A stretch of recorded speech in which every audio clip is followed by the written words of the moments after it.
I didn't have anything to wear. I don't want to change the world. I'm not looking for a New England. Non-fungible.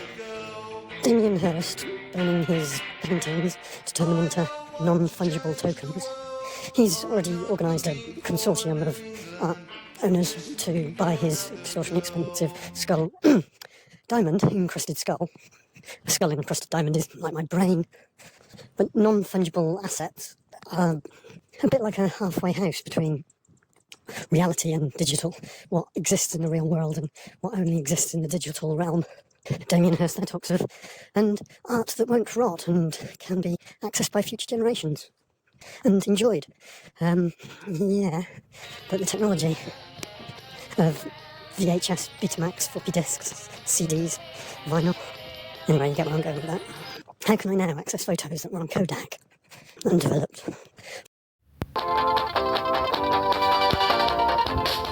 Fractional ownership gives the opportunity for NIMBY communities to take ownership of their problem, perhaps in their mind, but they become part owners of the solar or the wind farm. A bit like a sort of bribery, but the inertia isn't from the bribed, it's from the people sharing the profits.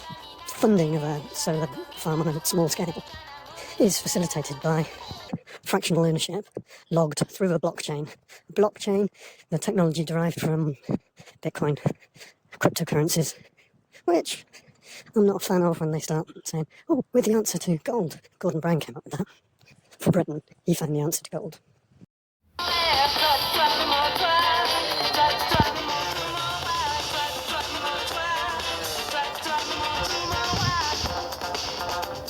The only company that does real life turned to non-fungible maintaining the asset in their warehouse only involve themselves with high value, low bulk items like watches and wine and collectibles, which I believe are borderless. Since Brexit, to take more than 18 litres of wine from France through Britain to Northern Ireland, or I think at the Isle of Man as well, you would have to employ a bonded lorry, depositing the items into a bonded warehouse. This is expensive. It's the same strategies that pirates used to take advantage of, where there's a customs area and a bonded warehouse is neither within or without. It doesn't have a country. That truck travelling through England doesn't have a country. But what I'm getting at there is that the reputation of the fractional ownership offerer that hold the items until, in some future date, the majority of, a bit like shareholders, want to sell the item that's held in bond. You can, as a seller, maintain a certain percentage of your selling quantity, but all the people that have the non-fungible tokens, the real home items, are still vulnerable to crime. How much effort criminals will go to steal a watch, a case of wine, Hermitage, or something even more valuable, of greater vintage. You can't really know, but as soon as it gets to Damien Hirst type artworks that you have a fractional ownership of, these are millions of pounds, which would require serious security, and the bondholder would be liable. If the items aren't stolen from the bonded warehouse, where does that leave the non-fungible tokens? It's a bit like there's no murder unless they find the body type scenario. I know you're tired of loving with nobody to love. That's peer-to-peer lending. Now, the Bank of England, Gordon Brown sold off a good percentage of our gold, and the Bank of England has been able to invest it more wisely than the dead resource. The gold that sold off hasn't moved, it stayed in the Bank of England, but other less secure countries without such a good credit rating pay the Bank of England to keep their gold in the British vault that they've bought. This is a bit like a non-fungible token.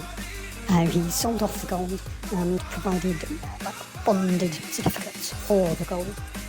Paper gold, essentially. Now, the gold standard obviously represents security in times of great troubles. No one that's on the wrong side is going to not take your teeth in exchange for some food, the fillings in your teeth. This is going back in time, of course. Looking at long-term trends, there are financial analysts that say that we're at the bottom of the trend and it's only way is up from here. And no wonder everyone's looking for a new gold standard. Bitcoin isn't it. Cryptocurrencies, they're not it.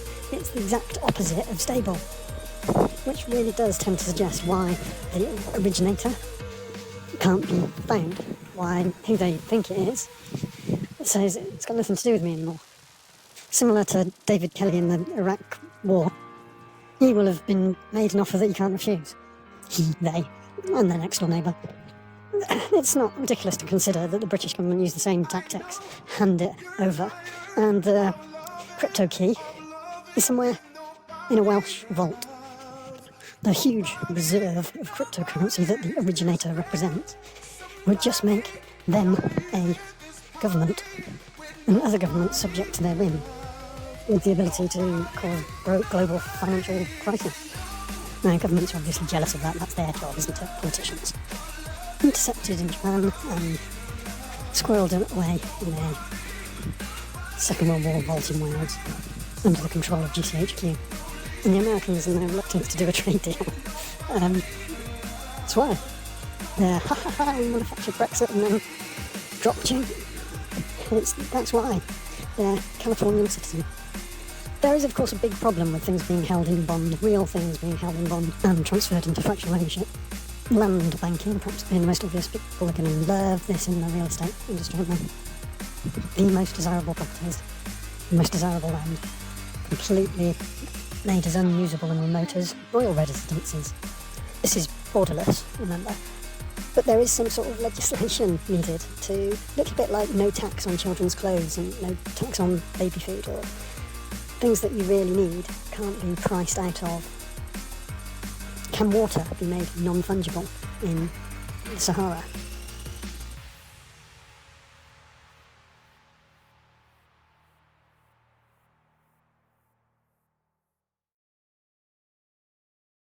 Blockchain is just the puzzle, is just the security, the record, annotatable and time-stamped, a metadata mix, what you want to say. But the cryptocurrencies that use blockchain, they get a bad reputation for the traders just robbing people. It's a way of criminals, drug money, people trafficking, diamonds, unethical sources of money. It's a way of laundering it, and the bottom of the pyramid selling, you or I, we do the laundry. Tu es là, près de moi. Nous vivons tous les deux bien tranquilles.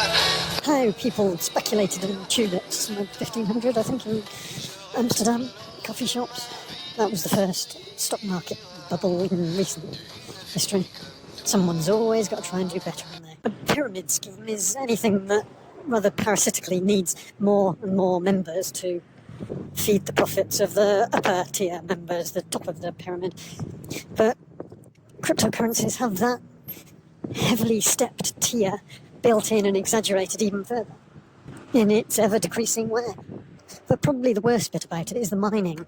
Sure, it's something that can be made, but the vast computer processing power, the rare earth minerals, the electricity that's needed, it's causing global warming to make money, and an ever-decreasing amount of it at that. It's devaluing the earth with every meanly mined crypto solution. People hold on to their cryptocurrencies as a pension scheme, not really knowing if they'll ever be able to cash in without being ripped off, but that's the nature of any pension scheme. But what will they be retiring into? A world where everything beautiful and everything good is locked away in a bonded warehouse, but owned in a blockchain and recorded, safe. The rich will get richer and the poor will get poorer. Doesn't have to be the way.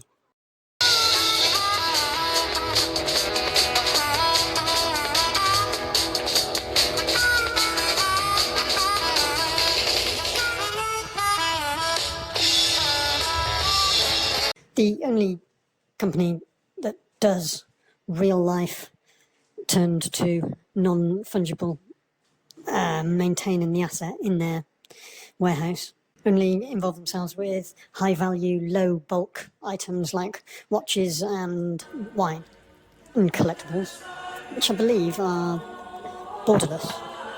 Since Brexit, to take more than 18 litres of wine from France through Britain to Northern Ireland, or I think at the Isle of Man as well, you would have to employ a bonded lorry, depositing the items into a bonded warehouse.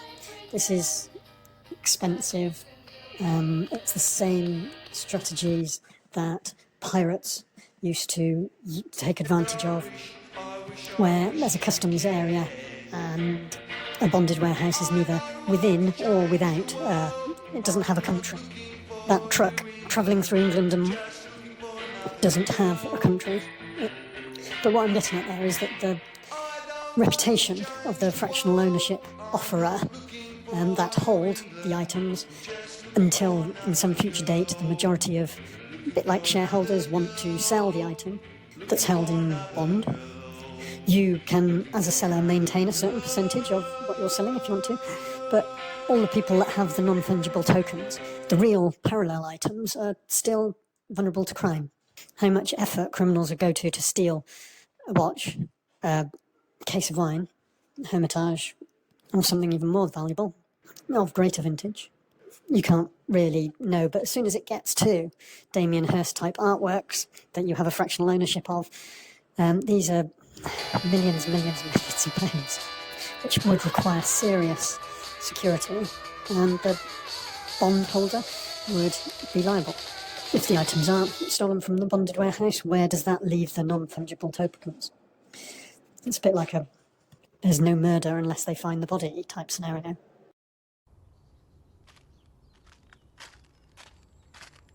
My mother is entitled to recycle her Christmas presents of a small cellar of wine, a cave of wine, to whomever she wants. The balance that I can provide for the pre-teen and teenage nieces is my present to them. Whether that will do anything towards creating some sort of subliminal conscience when they've got a mum and dad that are looking to turn them into the Le Pen of France. 364 days of First Testament values. Thinking the thoughts induced by horrendous actions by others, but most importantly not acting on them, makes you a higher form of evolution. Gross environmental destruction, financially incentivized, can be resisted and rejected. That makes you a higher form of evolution. The devil is in the detail. The blindness of the project manager who shouts loudest gets is destroyed in their credibility and reputation.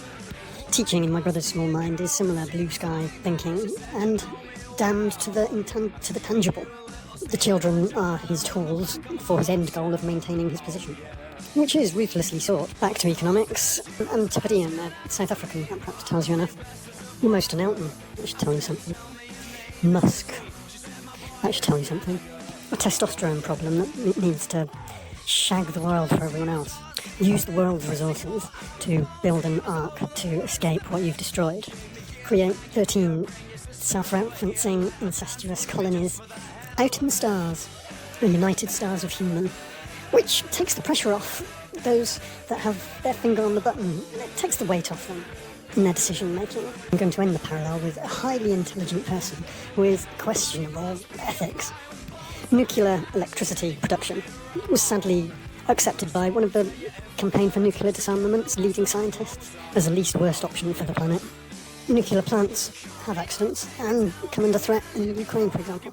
In Europe, France seems to have a monopoly on the technology. By their very nature, they need to be a secure vault. If fractional ownership can be blockchained into society, it can do a lot of good. If the funding for projects gets secured, if stakeholders feel ownership.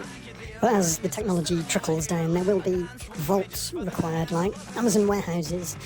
And I'm proposing nuclear institutions must have the reputation of that secure vault, so that all ownership of beauty doesn't have to be destroyed in order to create something digital that Gordon Brown's gold can be invested in, for example. I'm not saying Damien Hirst's dot paintings are the most beautiful thing out, but it's a point of reference.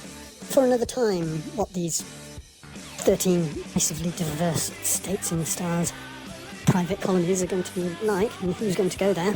Who went from Europe to the colonies first? They want to humiliate their motherland like the US has done to the UK with the exit vote manipulation that's given rise to re-raising of the Irish question Titanic and a 44-day Prime Minister.